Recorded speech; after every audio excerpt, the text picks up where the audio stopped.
Hello friends, स्वागत है आपका अपने चैनल स्टडी बिहार में। तो आप लोग कैसे हैं? आई होप आप लोग अच्छे होंगे। तो आज की इस वीडियो में हम लोग कक्षा 10वीं के संस्कृत के चैप्टर 12 कनस्त दानवीरता चैप्टर के बारे में पढ़ेंगे। इस चैप्टर से जितने भी टाइप के ऑब्जेक्टिव क्वेश्चन बनते हैं उन सभी क्वेश्चन को आपको मैं इस वीडियो में कवर कराऊंगा। इसलिए इस वीडियो पर बने रहिएगा और इस वीडियो को अंत तक देखिएगा ताकि इस चैप्टर का सभी ऑब्जेक्टिव क्वेश्चन आपको याद हो जाए। तो चलिए क्वेश्चन को देखते हैं और उसको कैसे याद करते हैं उसको समझते हैं। इस चैप्टर से आपको क्वेश्चन क्या पूछा जाएगा कि इस चैप्टर से आपको क्वेश्चन पूछा जा सकता है कि कर्णभार जो है कर्णअस्त दानवीरता संकलित है। कर्णअस्त दानवीरता पाठ जो है संकलित है, किससे संकलित है? इस चैप्टर से आपसे क्वेश्चन क्या पूछा जाएगा कि कर्णअस्त दानवीरता जो है संकलित है, पाठ जो है किससे संकलित है, किस ग्रंथ से संकलित है पूछा जाएगा। तो कर्णभार रूपक से। किससे संकलित है? तो कर्णभार रूपक से। उसके बाद कर्णभार रूपक के रचनाकार के बारे में पूछ देगा कि कर्णभार रूपक के रचनाकार कौन है? तो महाकवि भाष्य मारिएगा। कर्णभार रूपक के रचनाकार कौन है? महाकवि भाष्य बताइएगा।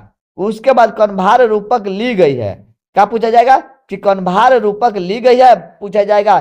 कर्णभार रूपक जो है कहां से ली गई है, किस ग्रंथ से ली गई है? तो क्या बताइएगा? महाभारत से बताइएगा। कहां से ली गई है? तो महाभारत से।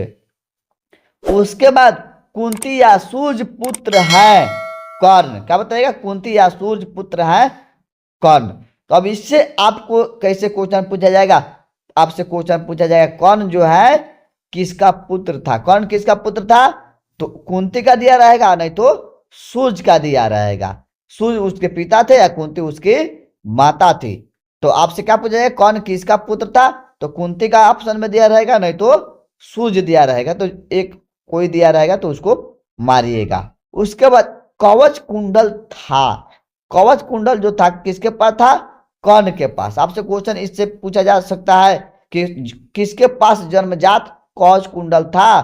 तो कर्ण के पास। मत कवच कुंडल का विशेषता जो था कि कवच कुंडल के रहते उसको कोई पराजित नहीं कर सकता था, उसको कोई मार नहीं सकता था। तो वही जन्मजात ही कवच कुंडल किसको मिला था?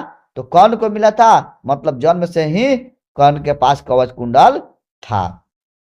उसके बाद आपसे क्वेश्चन पूछा जाएगा दानवीर कौन था? दानवीर कौन था? तो कर्ण। कर्ण जो था दानवीर था। उसके बाद इंद्र भिक्षा मांगने गए। इंद्र जो है भिक्षा मांगने किसके पास गए? तो कर्ण के पास। इंद्र भिक्षा मांगने कहाँ गए थे, किसके पास गए थे? तो कर्ण के पास। उसके बाद इंद्र कर्ण के समक्ष गया। इंद्र जो है कर्ण के पास जो भिक्षा मांगने गए किस रूप में गए हैं? तो ब्राह्मण रूप में। ब्राह्मण का रूप धारण कर वह कर्ण के पास जो है इंद्र मतलब शक्र जो है गए हैं भिक्षा मांगने। उसके बाद इंद्रपुत्र है। इंद्रपुत्र कौन है? तो अर्जुन। कर्ण सूर्य पुत्र पूछेगा तो क्या बताइएगा? कर्ण। इंद्रपुत्र पुत्र पूछेगा तो अर्जुन। कर्ण जो था सूर्य का पुत्र था, अर्जुन जो थे इंद्र के पुत्र थे। तो वही पूछ रहा है कि इंद्र पुत्र है तो अर्जुन। चाहे अर्जुन किसका पुत्र थे? तो इंद्र के। उसके बाद अर्जुन युद्ध लड़ते थे। अर्जुन जो थे किस पक्ष से युद्ध लड़ते थे, किसके ओर से युद्ध लड़ते थे? तो क्या बताइएगा? पांडव पक्ष से। अर्जुन पांडव पक्ष से युद्ध लड़ते थे। और आपसे और पूछ देगा कि कौन युद्ध लड़ता था? कर्ण जो है किसके पक्ष से युद्ध लड़ता था? तो कौरव पक्ष से। अर्जुन पांडव और कर्ण जो लड़ रहा था कौरव पक्ष से लड़ रहा था। उसके बाद क्वेश्चन पूछा जाएगा कि अंगराज किसे कहा गया है? अंगराज किसे कहा गया है? तो अंगराज जो कहा गया है कर्ण को कहा गया है। पूरे महाभारत में जो शक्तिशाली सबसे शक्तिशाली जो था कर्ण ही था। तो ब्राह्मण के वेश में प्रवेश किया। ब्राह्मण के वेश में कौन प्रवेश किया था? तो शक्र ने। मतलब शक्र मतलब इंद्र ने। उसके बाद शक्र ने छल पूर्वक ले लिया। शक्र ने छल पूर्वक क्या ले लिया था? तो कवच कुंडल ले लिया था। महत्राम भिक्षाटन याचे उक्ति है। महत्राम भिक्षाटन याचे उक्ति जो है किनकी है? तो शक्र की है। शक्र जो है कर्ण के समक्ष क्या करता है? जाता है ब्राह्मण के रूप में और वहां कहता है महत्राम भिक्षाटन याचे, मतलब भिक्षा वह मांगता है। तो यह उक्ति जो है शक्र की है, मतलब इंद्र की है। उसके बाद आपसे क्वेश्चन पूछा जाएगा न दातव्यम, न दातव्यम उक्ति जो है किसकी है? तो शक्र की। उसके बाद नछामी, नछामी उक्ति जो है किसकी है? शक्र की है। नछामी, नछामी भी उक्ति जो है पूछ लेगा कि किसकी है? तो शक्र की है। उसके बाद भवंत, भवंतम हमेव नमस्कारम कथन जो है किसकी है? तो कर्ण की है। वह जब ब्राह्मण के रूप में जाते हैं इंद्र, तो वहां क्या करता है? कर्ण जो है उनको नमस्कार करता है ना। तो वह कथन जो है किसकी है? तो कर्ण की है। कर्ण शक्र को देना चाहा।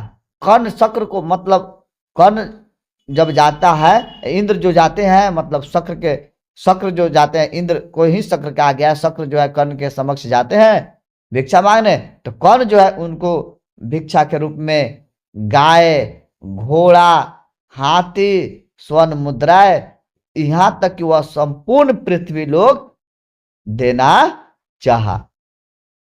उसके बाद आपसे क्वेश्चन पूछा जाएगा कि कर्ण सर्वप्रथम शक्र को देना चाहा गाय।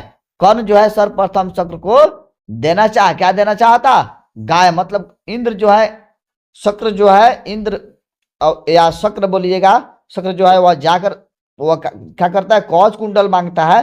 तो वह कवच कुंडल के देने के बजाय जो है कर्ण जो है उनको गाय, घोड़ा, हाथी और संपूर्ण स्वर्ण मुद्राएं, संपूर्ण पृथ्वी लोग वह क्या किए थे? पूरे देने के लिए कह दिए कि एक, मतलब कवच कुंडल को छोड़कर यह सभी ले लीजिए। लेकिन वह, मतलब शक्र जो है उनको तो मन में केवल क्या था? कवच कुंडल था, इसलिए सभी को नकार दिए थे। तो वही कह रहा है कि कर्ण सर्वप्रथम शक्र को देना चाहा। क्या देना चाहा था? तो गाय। उसके बाद कर्ण शक्र को चौथी बार देना चाहा सोना, मतलब स्वर्ण मुद्राएं, संपूर्ण पृथ्वी लोग। उसके बाद इंद्र ने कर्ण से छल किया। इंद्र ने कर्ण से छल क्यों किया था? तो अर्जुन की सहायता के लिए। अर्जुन जो थे इंद्र के पुत्र थे, तो अपने पुत्र की विजय के लिए क्या किए थे? वह कर्ण से छल किए थे। वार्णव पद का अर्थ पूछ देगा, तो वार्णव पद का जो अर्थ पूछेगा उसका अर्थ जो होता है घोड़ा होता है। तो मेरे प्यारे दोस्तों, इस चैप्टर से इतना से ज्यादा क्वेश्चन नहीं पूछ सकता है। इन सभी क्वेश्चन को अगर आपका माइंड कर देते हैं तो इस चैप्टर से जितने भी क्वेश्चन पूछा जाएगा उसका जवाब आप आसानी से दे देंगे। तो मेरे प्यारे दोस्तों, अगर वीडियो अच्छा लगा हो तो वीडियो को लाइक करें और वीडियो को शेयर करना ना भूलें। जय हिंद, जय भारत।